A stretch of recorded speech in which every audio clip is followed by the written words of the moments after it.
ನಮಸ್ಕಾರ ವೀಕ್ಷಕರೇ ಧರ್ಮಸ್ಥಳ ಕೇಸ್ನಲ್ಲಿ ಸಂಚಲನ ಮೂಡಿಸುವ ಬೆಳವಣಿಗೆಗಳಾಗ್ತಾ ಇದೆ. ಎಸ್ಐಟಿ ತನಿಖೆ ಚುರುಕಾಗಿ ನಡೀತಾ ಇದೆ. ಎಸ್ಐಟಿ ಅಧಿಕಾರಿಗಳಿಗೆ ಹಲವು ಸವಾಲಿನ ಸಂಗತಿಗಳಿವೆ. ಈಗ ಉತ್ಖನನ ಮಾಡುವ ವಿಚಾರದಲ್ಲೂ ಬಹಳ ಎಚ್ಚರಿಕೆಯಿಂದ ಹೆಜ್ಜೆ ಇಡ್ತಿದ್ದಾರೆ. ಈಗ ಒಂದು ಸಂಚಲನ ಮೂಡಿಸುವ ಬೆಳವಣಿಗೆ ಆಗ್ತಾ ಇದೆ. ಎಸ್ಐಟಿ ಅಧಿಕಾರಿಗಳಿಗೆ ಈ ಒಂದು ಕೇಸ್ನಲ್ಲಿ ಫುಲ್ ಪವರ್ ನೀಡಲಾಗಿದೆ. ಈ ಕೇಸ್ನ ನಿಜವಾದ ಆರೋಪಿಗಳಿಗೆ ನಡುಕ ಶುರುವಾಗುವಂತೆ ಮಾಡಿದೆ. ಏನು ಸುಮ್ಮನೆ SIT ಮಾಡ್ತಾರೆ, ಹೇಗೋ ನಡೆದು ಹೋಗುತ್ತೆ, ಆ ರೀತಿ ಅಲ್ಲ. SIT ಕಚೇರಿ ಏನಿತ್ತು ಅದನ್ನು ಈಗ SIT ಠಾಣೆಯಾಗಿ ಬದಲಾವಣೆ ಮಾಡಲಾಗಿದೆ. ಬಲವಾದ ಕಾರಣ ಇದ್ದು, ಸಾಕ್ಷಿಗಳಿದ್ದು, ಅಂದರೆ ಕೇಸ್ಗೆ ಲಿಂಕ್ ಇದ್ದು ಯಾರನ್ನಾದರೂ ವಶಕ್ಕೆ ಪಡೆದುಕೊಳ್ಬೇಕು ಅಂತ ಅನಿಸಿದ್ರೆ SIT ಅಧಿಕಾರಿಗಳು ಈಗ ಯಾರ ಪರ್ಮಿಷನ್ ತೆಗೆದುಕೊಳ್ಳದೇನೆ SIT ಅಧಿಕಾರಿಗಳು ವಶಕ್ಕೆ ಪಡೆದು ವಿಚಾರಣೆಯನ್ನು ನಡೆಸಬಹುದು. ಅದು ಈಗೇನು ಹಲವು ದೂರುದಾರರಿದ್ದಾರೆ, ಆ ಕಡೆಯಿಂದಲೂ ಯಾರನ್ನಾದರೂ ಬೇಕಾದರೂ ಬಂಧಿಸಬಹುದು. ಅದೇ ರೀತಿಯಾಗಿ ಆರೋಪ ಬಂದಿದೆಯಲ್ಲ, ಯಾರ ಮೇಲಾದರೂ ಸಾಕ್ಷಿಗಳಿದ್ರೆ ಅವರನ್ನ ಕಸ್ಟಡಿಗೆ ತೆಗೆದುಕೊಳ್ಳಬಹುದು. ತನಿಖೆಯಲ್ಲಿ SIT ಬಹಳ ನಾಜೂಕಾಗಿ ವರ್ತಿಸ್ತಾ ಇದೆ. ನಾಳೆ ದಿನ ಎಲ್ಲದಕ್ಕೂ ಅವರು ಉತ್ತರವನ್ನು ಕೊಡಬೇಕಾಗುತ್ತೆ. ಹೀಗಾಗಿ ಎಲ್ಲೂ ಕೂಡ ಒಂದಿಷ್ಟು ಆಚೀಚೆ ಆಗದ ಹಾಗೆ ಎಚ್ಚರಿಕೆ ಹೆಜ್ಜೆಯನ್ನು ಇಡ್ತಿದ್ದಾರೆ. ಮತ್ತೊಂದು ವಿಚಾರ ಅಂದರೆ, ನೀವೆಲ್ಲರೂ ಅಂದ್ಕೊಂಡಿರ್ಬೋದು ಕೇವಲ ಮೂಳೆ ವಿಚಾರದಲ್ಲಿ ಮಾತ್ರ SIT ಆಸಕ್ತಿ ವಹಿಸಿದೆ ಅಂತ. ಖಂಡಿತವಾಗ್ಲೂ ತಪ್ಪು. ಯಾಕಂದ್ರೆ ತನಿಖೆ ಬೇರೆ ಬೇರೆ ಆಯಾಮದಲ್ಲೂ ಕೂಡ ನಡೀತಾ ಇದೆ. ಈ ತನಿಖೆಯಲ್ಲಿ ಎಲ್ಲಿಂದ ಎಲ್ಲಿಗೆ ಬೇಕಾದರೂ ಹೋಗಬಹುದು ಅನ್ನೋದಕ್ಕೆ ಒಂದು ಉದಾಹರಣೆ ಹೇಳ್ತೀನಿ ಕೇಳಿ. ಮುಸುಕುದಾರಿ ದೂರುದಾರನ ಜೊತೆ ಕೆಲಸ ಮಾಡ್ತಾ ಇದ್ದಂತಹ ತಮಿಳುನಾಡು, ಕೇರಳ ಮೂಲದ ಸುಮಾರು 6 ಮಂದಿಯನ್ನ ವಿಚಾರಣೆ ನಡೆಸಲಾಗಿದೆ ಅನ್ನೋ ಮಾಹಿತಿ ಇದೆ. ಎಲ್ಲಿಯ ಧರ್ಮಸ್ಥಳ, ಎಲ್ಲಿಯ ತಮಿಳುನಾಡು? ತನಿಖೆ ಅಂದ್ರೇನೆ ಈ ರೀತಿಯಾಗಿರುತ್ತೆ. ಇನ್ನು ವೀಕ್ಷಕರೇ, ಸಾಮಾನ್ಯವಾಗಿ ಏನಾಗುತ್ತೆ, ಸ್ಥಳೀಯ ಪೊಲೀಸರು ನಡೆಸುವಂತಹ ತನಿಖೆ ಬಗ್ಗೆ ಪ್ರತಿಯೊಂದು ಹಂತದಲ್ಲೂ ಮಾಧ್ಯಮ ಪ್ರಕಟಣೆಯನ್ನು ಹೊರಡಿಸ್ತಾರೆ. ಆದರೆ SIT ವಿಚಾರದಲ್ಲಿ ಆ ರೀತಿ ಅಲ್ಲ. ರಾಜ್ಯದಲ್ಲಿ ಈ ಹಿಂದೆಯೂ ಬೇರೆ ಬೇರೆ ಪ್ರಕರಣಗಳಲ್ಲಿ ತನಿಖೆ ಸಂಪೂರ್ಣವಾಗಿ ಮುಗಿಯುವವರೆಗೂ ಮಾಧ್ಯಮ ಪ್ರಕಟಣೆಯನ್ನು ಹೊರಡಿಸಿರೋದಿಲ್ಲ. ಧರ್ಮಸ್ಥಳ ಪ್ರಕರಣದಲ್ಲೂ ಈವರೆಗೆ SIT ಅಧಿಕಾರಿಗಳು ಅಸ್ಥಿಪಂಜರದ ವಿಚಾರದಲ್ಲಿ ಎಷ್ಟು ಸಿಕ್ತು, ಏನಾಯಿತು ಅನ್ನೋದ್ರ ಬಗ್ಗೆ ಮಾಧ್ಯಮ ಪ್ರಕಟಣೆಯನ್ನು ಕೊಟ್ಟಿಲ್ಲ. ಸಾರ್ವಜನಿಕವಾಗಿ ಇಷ್ಟೆಲ್ಲ ಚರ್ಚೆಗಳಾಗ್ತಾ ಇದೆ, ಆದರೆ ಅಧಿಕಾರಿಗಳು ತಮ್ಮ ತನಿಖೆಯಲ್ಲಿ ಮಗ್ನರಾಗಿದ್ದಾರೆ. ಸಾರ್ವಜನಿಕವಾಗಿ ಚರ್ಚೆ ಆಗ್ತಾ ಇರೋದ್ರಿಂದ ಹಲವು ಊಹಾಪೋಹಗಳಿಗೂ ಕಾರಣ ಆಗ್ತಾ ಇದೆ. ವೀಕ್ಷಕರೇ, ನಿಮಗೂ ಕೂಡ ಅನಿಸಿರ್ಬೋದು ಯಾವುದನ್ನು ನಂಬಬೇಕು, ಇದರಲ್ಲಿ ಯಾವುದನ್ನು ನಂಬಬಾರ್ದು ಅನ್ನುವ ಗೊಂದಲದಲ್ಲಿ ನೀವು ಸಹ ಇರಬಹುದು. ಸದ್ಯಕ್ಕೆ ಬರ್ತಾ ಇರುವಂತಹ ಮಾಹಿತಿಗಳೆಲ್ಲವೂ ನೀರಿನ ಮೇಲಿನ ಗುಳ್ಳೆಯ ರೀತಿಯಂತಾಗಿದೆ. ಅಷ್ಟು ಅಸ್ಥಿಪಂಜರ ಸಿಕ್ತು, ರಾಶಿ ರಾಶಿ ಮೂಳೆ ಸಿಕ್ತು, ಈ ರೀತಿಯಾಗೆಲ್ಲ ಸುದ್ದಿ ಆಗ್ತಾ ಇದೆ. ಅನಂತರದಲ್ಲಿ ಹಲವರ ವಿರುದ್ಧವಾಗಿ ಆರೋಪನೂ ಕೇಳಿ ಬರ್ತಾ ಇದೆ. ಆದರೆ ಅದ್ಯಾವುದೂ ಕೂಡ ಅಧಿಕೃತ ಅಲ್ಲ. SIT ಅಧಿಕಾರಿಗಳು ಅಧಿಕೃತವಾಗಿ ಹೇಳೋವರೆಗೂ, ಪತ್ರಿಕಾ ಪ್ರಕಟಣೆ ಹೊರಡಿಸೋವರೆಗೂ ಈಗಲೇ ಅಂತಿಮ ನಿರ್ಧಾರಕ್ಕೆ ಬರೋದಕ್ಕೆ ಸಾಧ್ಯವೇ ಇಲ್ಲ. ನಾವು SIT ಅಧಿಕಾರಿಗಳೇನು ಹೇಳ್ತಾರೆ ಅದಕ್ಕೆ ಕಾಯಬೇಕು. ಇನ್ನೊಂದು ಆರೋಪ ಬರ್ತಾ ಇದೆ, ಧರ್ಮಸ್ಥಳಕ್ಕೆ ಕೆಟ್ಟ ಹೆಸರನ್ನು ತರೋದಕ್ಕೆ ಸಂಚು ರೂಪಿಸಲಾಗಿದೆ, ಹಣ ಕೊಟ್ಟು ದೂರುದಾರರನ್ನ ಛೂ ಬಿಟ್ಟಿದ್ದಾರೆ, ಈ ರೀತಿಯಾಗಿನೂ ಆರೋಪಗಳಿದೆ. ಆ ಬಗ್ಗೆನೂ SIT ತನಿಖೆ ಆಗಲಿ. ಇನ್ನೊಂದು ಕಡೆ ದೂರುದಾರ ಏನು ಹೇಳಿದ್ದಾನಲ್ವಾ, ಶವಗಳನ್ನು ಹೂತು ಹಾಕಿದ್ದೀನಿ ಅಂತ ಆರೋಪ ಇದೆಯಲ್ಲ, ಆ ಬಗ್ಗೆನೂ SIT ತನಿಖೆ ಆಗ್ತಾ ಇದೆ. ನಿಜವಾದ ಸತ್ಯ ಏನು ಅನ್ನೋದು ಹೊರಬರಬೇಕಾಗಿದೆ. ನೋಡೋಣ SIT ಅಧಿಕಾರಿಗಳು ಕೊನೆಯದಾಗಿ ಏನು ಹೇಳ್ತಾರೆ ಅಂತ. ವೀಕ್ಷಕರೇ, ಇದನ್ನು ಹೊರತುಪಡಿಸಿ ಏನೇನೆಲ್ಲ ಬೆಳವಣಿಗೆ ಆಗಿದೆ. 13ನೇ ಪಾಯಿಂಟ್, ಇನ್ನೂ ಕೂಡ ಉತ್ಖನನ ಕಾರ್ಯ ಆರಂಭ ಆಗಿಲ್ಲ. ಸೂಕ್ಷ್ಮ ಪ್ರದೇಶ ಆದ ಕಾರಣ ಇಲಾಖೆಯ ಪರ್ಮಿಷನ್ ಬೇಕಾಗುತ್ತೆ. ಅಲ್ಲಿ ಮಣ್ಣನ್ನು ಅಗೆಯೋದು ಕೂಡ ಅಪಾಯಕಾರಿ, ಯಾಕಂದರೆ ಅಲ್ಲಿ ಪವರ್ ಲೈನ್ ಇದೆ, ಪಕ್ಕದಲ್ಲಿ ಆಣೆಕಟ್ಟು ಇದೆ. ಹೀಗಾಗಿ SIT ಅವರು ಅಲ್ಲೇನಾದರೂ ಕೇಳದೆ ಮಣ್ಣನ್ನು ಅಗಿದ್ರೆ ಸಂಬಂಧಪಟ್ಟ ಇಲಾಖೆ ಕಡೆಯಿಂದಲೂ ಅದಕ್ಕೆ ಅಬ್ಜೆಕ್ಷನ್ ಬರುತ್ತೆ. ನೀರಾವರಿ ಇಲಾಖೆ ಆಗಿರ್ಬೋದು, ಮೆಸ್ಕಾಂ ಆಗಿರ್ಬೋದು, ಈ ಇಲಾಖೆಗಳಿಂದ ಪರ್ಮಿಷನ್ ಬೇಕು. ಒಂದು ವೇಳೆ ಅವರು ಪರ್ಮಿಷನ್ ಕೊಡಲಿಲ್ಲ ಅಂದರೆ ಅನಿವಾರ್ಯವಾಗಿ GPR ಸಾಧನ ಅಥವಾ ತಂತ್ರಜ್ಞಾನವನ್ನು ಬಳಸಲೇಬೇಕಾಗುತ್ತದೆ.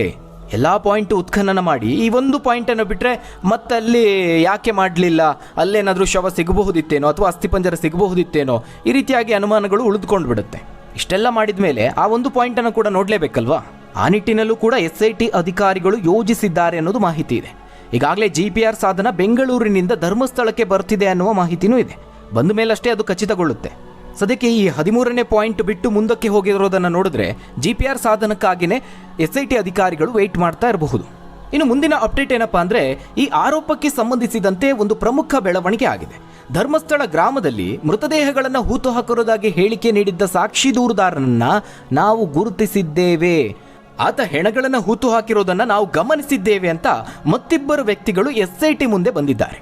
ಈ ಬಗ್ಗೆ ಧರ್ಮಸ್ಥಳ ಠಾಣೆಗೂ ದೂರನ್ನು ಕೊಟ್ಟಿದ್ದಾರೆ. ಆ ದೂರನ್ನು ಸ್ವೀಕರಿಸಿರುವಂತಹ ಪೊಲೀಸರು ಅದನ್ನು SITಗೆ ಹಸ್ತಾಂತರ ಮಾಡಿದ್ದಾರೆ.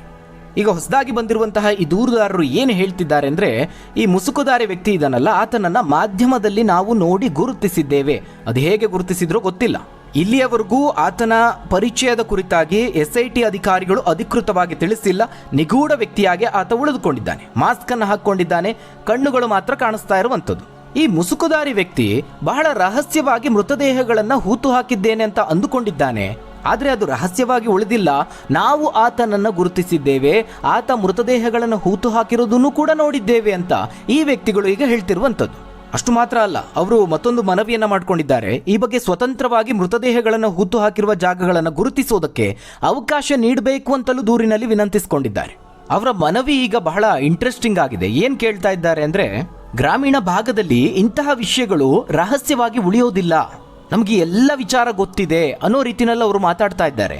ಅಲ್ಲದೆ ಈಗ ಏನು ದೂರುದಾರ ತೋರಿಸ್ತಾ ಇರುವಂತಹ ಸ್ಥಳಗಳಲ್ಲಿ ಮೃತದೇಹದ ಕಳೆಬರಹಗಳನ್ನು ಹೊರತೆಗೆಯುವಂತಹ ಕಾರ್ಯಾಚರಣೆ ನಡೀತಿದೆಯಲ್ಲ, ಅದರಲ್ಲಿ ನಮ್ಮನ್ನು ಕೂಡ ಒಳಪಡಿಸಬೇಕು ಅಂತ ಅವರು ರಿಕ್ವೆಸ್ಟ್ ಮಾಡ್ಕೊಂಡಿದ್ದಾರೆ. ಎಲ್ಲೆಲ್ಲಿ ಶವಗಳನ್ನು ಹೂಳಲಾಗಿದೆ ಆ ಜಾಗಗಳನ್ನು ನಾವು ಕೂಡ ತೋರಿಸ್ತೀವಿ ಅಂತ ಮುಂದೆ ಬಂದಿದ್ದಾರೆ. ಸದ್ಯ ಎರಡೂ ಕೇಸ್ನಲ್ಲಿ ಒಂದೇ ಪ್ರಕರಣ ಅಥವಾ ಒಂದೇ ಉದ್ದೇಶ ಇರೋದ್ರಿಂದ ಮುಸುಕುದಾರಿ ದೂರುದಾರನ ಪ್ರಕರಣದಲ್ಲೇ ಅದನ್ನು ಮರ್ಜ್ ಮಾಡುವಂತಹ ಸಾಧ್ಯತೆ ಇದೆ. ಇದೆಲ್ಲವೂ ಒಂದು ಕಡೆ ಆದರೆ, ಮತ್ತೊಂದು ಕಡೆ ಮತ್ತೊಂದು ಅಪ್ಡೇಟ್. ಈಗಾಗಲೇ ದೂರುದಾರನನ್ನ ವಶಕ್ಕೆ ಪಡೆದು ವಿಚಾರಣೆ ನಡೆಸಬೇಕು ಅನ್ನುವಂತಹ ಕೂಗು ಕೂಡ ಇದೆ. ಉತ್ಖನನ ಸಂದರ್ಭದಲ್ಲಿ ಆತ ಬೆಳಗ್ಗೆ 11ರಿಂದ ಸಂಜೆ 6ರವರೆಗೆ ಪೊಲೀಸರ ಜೊತೆಯಲ್ಲಿರ್ತಾನೆ, ಬೇರೆ ಸಂದರ್ಭಗಳಲ್ಲಿ ಖಾಸಗಿ ವ್ಯಕ್ತಿಗಳ ಜೊತೆಯಲ್ಲಿರ್ತಾನೆ. ಹೀಗಾಗಿ ತನಿಖೆಗೆ ಅದು ಪಾರದರ್ಶಕ ಅನಿಸ್ಕೊಳ್ಳೋದಿಲ್ಲ. ಹೀಗಾಗಿ ಆತನನ್ನ ವಶಕ್ಕೆ ಪಡೆದು ವಿಚಾರಣೆ ನಡೆಸಬೇಕು ಅಂತ SITಗೆ ಮನವಿಯನ್ನ ಮಾಡಿಕೊಂಡಿದ್ದಾರೆ. ನೋಡೋಣ SIT ಅಧಿಕಾರಿಗಳು ಈ ವಿಚಾರದಲ್ಲಿ ಯಾವ ರೀತಿಯಾದಂತಹ ಕ್ರಮ ಕೈಗೊಳ್ತಾರೆ ಅಂತ. ಇನ್ನು ಮುಂದಿನ ಅಪ್ಡೇಟ್ ಹರ್ಷೇಂದ್ರ ಕುಮಾರ್ ಅವರಿಗೆ ಸಂಬಂಧಿಸಿದಂತೆ. ಹರ್ಷೇಂದ್ರ ಹೆಗಡೆ ಅಥವಾ ಹರ್ಷೇಂದ್ರ ಕುಮಾರ್ ಅವರು ಸುಪ್ರೀಂ ಕೋರ್ಟ್ಗೆ ಹೋದ್ರೂ ಯಾವುದೇ ಪ್ರಯೋಜನ ಆಗಲಿಲ್ಲ. ಯಾವ ವಿಚಾರದಲ್ಲಿ? ವೀಕ್ಷಕರೇ, ಇದೇ ಧರ್ಮಸ್ಥಳ ಕೇಸ್ನಲ್ಲಿ ಇನ್ನು SIT ತನಿಖೆ ನಡೀತಾ ಇದೆ. ಧರ್ಮಸ್ಥಳ ಕ್ಷೇತ್ರಕ್ಕೆ, ಧರ್ಮಸ್ಥಳ ಸಂಸ್ಥೆಗೆ ಸಂಬಂಧಿಸಿದಂತೆ ಕೆಲವೊಂದಷ್ಟು ಆರೋಪಗಳನ್ನು ಮಾಡಲಾಗ್ತಾ ಇದೆ. ಹೀಗಾಗಿ ಧರ್ಮಸ್ಥಳ ದೇವಸ್ಥಾನದ ಸಂಸ್ಥೆಗಳ ಕಾರ್ಯದರ್ಶಿಯಾಗಿರುವ ಹರ್ಷೇಂದ್ರ ಕುಮಾರ್ ಅವರು ಸಿಟಿ ಸಿವಿಲ್ ಕೋರ್ಟ್ನಲ್ಲಿ ಒಂದು ದಾವೆಯನ್ನು ಹೂಡಿದ್ರು. ಆಗ ಹರ್ಷೇಂದ್ರ ಕುಮಾರ್ ಅವರ ಪರವಾಗಿನೇ ಕೋರ್ಟ್ ಆದೇಶವನ್ನು ಕೊಡುತ್ತೆ. ಆದರೆ ಹೈಕೋರ್ಟ್ನಲ್ಲಿ ಆ ಒಂದು ಆದೇಶವನ್ನು ರದ್ದುಪಡಿಸಲಾಯಿತು. ಇದರಿಂದಾಗಿ ಹರ್ಷೇಂದ್ರ ಕುಮಾರ್ ಅವರು ಮತ್ತೆ ಸುಪ್ರೀಂ ಕೋರ್ಟ್ಗೆ ಹೋಗ್ತಾರೆ. ಸುಪ್ರೀಂನಲ್ಲಿ ಏನಾಗಿದೆ, ಈಗ ಮತ್ತೆ ವಿಚಾರಣಾ ನ್ಯಾಯಾಲಯಕ್ಕೆ ಅಂದರೆ ಸಿಟಿ ಸಿವಿಲ್ ಕೋರ್ಟ್ಗೆ ಹೋಗುವಂತೆ ಸೂಚನೆಯನ್ನು ಕೊಡಲಾಗಿದೆ. ಹೀಗಾಗಿ ಹರ್ಷೇಂದ್ರ ಕುಮಾರ್ ಅವರು ಸುಪ್ರೀಂ ಕೋರ್ಟ್ಗೆ ಹೋಗಿದ್ದು ಯಾವುದೇ ರೀತಿಯ ಪ್ರಯೋಜನ ಆಗಲಿಲ್ಲ. ಹರ್ಷೇಂದ್ರ ಅವರ ಮನವಿಯನ್ನು ಪುರಸ್ಕರಿಸಿದಂತಹ ನ್ಯಾಯಪೀಠ ಮಾನಹಾನಿಕರ ವರದಿಗಳಿಂದ ನಷ್ಟವಾದರೆ ಅದಕ್ಕೆ ಪರಿಹಾರವನ್ನು ಕೇಳೋದಕ್ಕೆ ದೇವಸ್ಥಾನಕ್ಕೆ ಯಾವಾಗಲೂ ಅವಕಾಶ ಇದೆ ಅಂತ ಹೇಳಿದೆ. ಆದರೆ ಮಾಧ್ಯಮಗಳ ಮೇಲೆ ನಿರ್ಬಂಧ ಹೇರೋದು ಸರಿಯಲ್ಲ ಅಂತ ಅಭಿಪ್ರಾಯಪಟ್ಟಿದೆ. ಹಾಗಂತ ಅವರ ಅರ್ಜಿಯನ್ನು ವಜಾ ಮಾಡಿಲ್ಲ. ಬದಲಾಗಿ ಮುಖ್ಯವಾಗಿ ಅವರು ಏನು ಕೋರಿದ್ರಲ್ವಾ, ಗ್ಯಾಗ್ ಆದೇಶ ಕೊಡಬೇಕು ಅಂತ, ಅದಕ್ಕೆ ನಿರಾಕರಿಸಿದೆ. ಇದಲ್ಲದೆ ಸುಪ್ರೀಂ ಕೋರ್ಟ್ ಇದಕ್ಕೊಂದು ಪರಿಹಾರವನ್ನು ಕೂಡ ಕೊಟ್ಟಿದೆ. ತಡೆಯಾಜ್ಞೆ ಕೋರಿರುವ ಈ ಅರ್ಜಿಯನ್ನ ಮುಂದಿನ ವಿಚಾರಣೆಯ ದಿನಾಂಕದಿಂದ 2 ವಾರಗಳೊಳಗೆ ಸ್ವತಂತ್ರವಾಗಿ ಪರಿಶೀಲನೆ ಮಾಡಿ ನಿರ್ಧಾರ ಮಾಡುವಂತೆ ವಿಚಾರಣಾ ನ್ಯಾಯಾಲಯಕ್ಕೆ ಆದೇಶವನ್ನು ಕೊಟ್ಟಿದೆ. ಹೀಗಾಗಿ ವಿಚಾರಣಾ ಕೋರ್ಟ್ನಲ್ಲಿ ಮುಂದೆ ಏನಾಗುತ್ತೆ ಅನ್ನೋದನ್ನ ಕಾದು ನೋಡಬೇಕಾಗಿದೆ. ಇನ್ನು ವೀಕ್ಷಕರೇ, ಉತ್ಖನನ ವಿಚಾರದಲ್ಲಿ ಏನು ಅಪ್ಡೇಟ್ ಇದೆ? ಬಹಳ ಕುತೂಹಲವನ್ನು ಮೂಡಿಸಿತ್ತು. ಧರ್ಮಸ್ಥಳ ಸುಬ್ರಹ್ಮಣ್ಯ ರಾಜ್ಯ ಹೆದ್ದಾರಿ ಬಳಿ ಇರುವಂತಹ ಕಲ್ಲೇರಿ ಕಾಡಿನಲ್ಲಿ ಹೂತಿಟ್ಟಿದ್ದಾನೆ ಎನ್ನಲಾಗಿದ್ದಂತಹ ಜಾಗವನ್ನ SIT ಅಧಿಕಾರಿಗಳು ಶೋಧ ಕಾರ್ಯವನ್ನು ಮಾಡಿದ್ರು. 15ನೇ ನಂಬರ್ ಅಂತ ಈ ಪಾಯಿಂಟ್ ಅನ್ನು ಗುರುತು ಮಾಡಲಾಗಿದೆ. ಇನ್ನು ದೂರುದಾರ ಹೇಳಿದ ರೀತಿಯಲ್ಲೇ ಅಕ್ಕಪಕ್ಕದ 4 ಕಡೆಗಳಲ್ಲೂ ಅಗಿಬೇಕು ಅಂತ ಮನವಿ ಮಾಡಿಕೊಂಡಿದ್ದಾನೆ. ಆ ನಿಟ್ಟಿನಲ್ಲಿ SIT ಅಧಿಕಾರಿಗಳು ಆ ಸ್ಥಳದಲ್ಲಿಯೂ ಕೂಡ ಶೋಧ ಕಾರ್ಯವನ್ನ ಮಾಡಿದ್ದಾರೆ. ಪ್ರಾಥಮಿಕ ಮಾಹಿತಿ ಪ್ರಕಾರ ಅಲ್ಲಿ ಏನು ಸಿಕ್ಕಿಲ್ಲ ಅನ್ನೋದು ಮಾಹಿತಿ ಇದೆ. ನೋಡೋಣ SIT ಅಧಿಕಾರಿಗಳು ಅಧಿಕೃತವಾಗಿ ಏನು ಹೇಳ್ತಾರೆ ಅಂತ. ಅಷ್ಟಕ್ಕೂ ಈ ಪ್ರಕರಣ ಬಹಳ ಗಂಭೀರ ಅನಿಸಿಕೊಂಡಿದ್ದೆ ಈ ಕಲ್ಲೇರಿ ಬಾಲಕಿಯ ಪ್ರಕರಣದಿಂದ. ಶಾಲಾ ಸಮವಸ್ತ್ರದಲ್ಲಿಯೇ ಹೂಳಲ್ಪಟ್ಟಿತ್ತು. ಕಲ್ಲೇರಿ ಬೋಳಿಯಾರ್ ಕಾಡಿನ ದಟ್ಟ ಅರಣ್ಯದಲ್ಲಿ ಈ ಒಂದು ಶವವನ್ನು ಹೂಳಲಾಗಿತ್ತು ಅಂತ ಹೇಳಿದ್ರಲ್ಲ, ಈ ಒಂದು ಆರೋಪನೆ ಬಹಳ ಗಂಭೀರ ಅನಿಸ್ಕೊಂಡಿತ್ತು, ಆಘಾತಕಾರಿಯಾಗಿತ್ತು. ಈ ಪ್ರಕರಣಕ್ಕೆ ಒಂದಷ್ಟು ಬಲ ತುಂಬಿತ್ತು. ಮೊದಲ ಗುರುತು ಹಾಕಿದ್ದು 15ನೇ ಪಾಯಿಂಟ್ ಮತ್ತು ಆನಂತರದಲ್ಲಿ 15A ಅಂತ ಗುರುತು ಮಾಡಿ ಅಗೆಯಲಾಗಿದೆ. ಮತ್ತೆರಡು ಪಾಯಿಂಟ್ಗಳಿಗೆ ನಂಬರನ್ನು ಹಾಕಿಲ್ಲ. ಇದಿಷ್ಟು ಉತ್ಖನನ ವಿಚಾರ. ಆದರೆ ಇನ್ನು ಅನಾಮಿಕ ದೂರುದಾರ ತನಗೆ ಗನ್ಮ್ಯಾನ್ ಭದ್ರತೆ ಕೊಡಬೇಕು ಅಂತ SIT ಅಧಿಕಾರಿಗಳಿಗೆ ಮನವಿ ಮಾಡಿದ್ದಾನೆ ಅಂತ ತಿಳಿದು ಬಂದಿದೆ. ತನಗೆ ಜೀವ ಬೆದರಿಕೆ ಇದೆ, ಗನ್ಮ್ಯಾನ್ ಹಾಗೆ ಭದ್ರತೆ ಒದಗಿಸಿ ಅಂತ ಮುಸುಕುದಾರಿ ದೂರುದಾರ ಮನವಿ ಮಾಡಿಕೊಂಡಿರೋದು. ಈಗಾಗಲೇ ಅವರಿಗೆ ಭದ್ರತೆಯನ್ನು ಒದಗಿಸಲಾಗಿದೆ. ದಕ್ಷಿಣ ಕನ್ನಡ ಜಿಲ್ಲಾ ಪೊಲೀಸರು ರಕ್ಷಣೆ ಒದಗಿಸಿದ್ದಾರೆ ಅಂತ SIT ಮೂಲಗಳು ಮಾಹಿತಿಯನ್ನು ಕೊಟ್ಟಿದೆ. ಒಟ್ಟಾರೆಯಾಗಿ ವೀಕ್ಷಕರೇ, ಧರ್ಮಸ್ಥಳ ಪ್ರಕರಣ ಸಂಚಲನವನ್ನು ಮೂಡಿಸಿದ ಪ್ರಕರಣ, ದೇಶಾದ್ಯಂತ ಸದ್ದು ಮಾಡಿದೆ. 13 ಪಾಯಿಂಟನ್ನು ಹೊರತುಪಡಿಸಿ 15ನೇ ಪಾಯಿಂಟ್ವರೆಗೂ ಉತ್ಖನನ ಕಾರ್ಯ ಆಗಿದೆ. 16, 17, 18ನೇ ಪಾಯಿಂಟ್ನಲ್ಲಿ ಇವತ್ತು ಉತ್ಖನನ ನಡೆಯುವಂತಹ ಸಾಧ್ಯತೆ ಇದೆ. ಅದಾದ ನಂತರದಲ್ಲಿ SIT ಅಧಿಕಾರಿಗಳು 13ನೇ ಪಾಯಿಂಟ್ ಬಗ್ಗೆ ಯಾವ ನಿರ್ಧಾರವನ್ನು ತೆಗೆದುಕೊಳ್ತಾರೆ ಅನ್ನೋದು ಕುತೂಹಲ ಮೂಡಿಸಿದೆ. ಇನ್ನು ಅಂತಿಮವಾಗಿ SIT ಅಧಿಕಾರಿಗಳು ಒಂದು ಸುದ್ದಿಗೋಷ್ಠಿಯನ್ನು ನಡೆಸಿ ಇಡೀ ಪ್ರಕರಣದಲ್ಲಿ ಏನೇನಾಯಿತು, ಯಾವ ರೀತಿಯಲ್ಲಿ ತನಿಖೆ ನಡೆಸಲಾಯಿತು, ತನಿಖೆಯ ಅಂಶಗಳು ಏನು ಅನ್ನೋದನ್ನು ಬಹಿರಂಗಪಡಿಸಲಿದ್ದಾರೆ. ಹಾಗಾದರೆ ವೀಕ್ಷಕರೇ, ಈ ಪ್ರಕರಣದ ಬಗ್ಗೆ ನೀವೇನಂತೀರಾ? ನಿಮ್ಮ ಅನಿಸಿಕೆ ಅಭಿಪ್ರಾಯಗಳನ್ನು ಕಮೆಂಟ್ ಮೂಲಕವಾಗಿ ತಿಳಿಸಿ. ಧನ್ಯವಾದಗಳು ವೀಕ್ಷಕರೇ.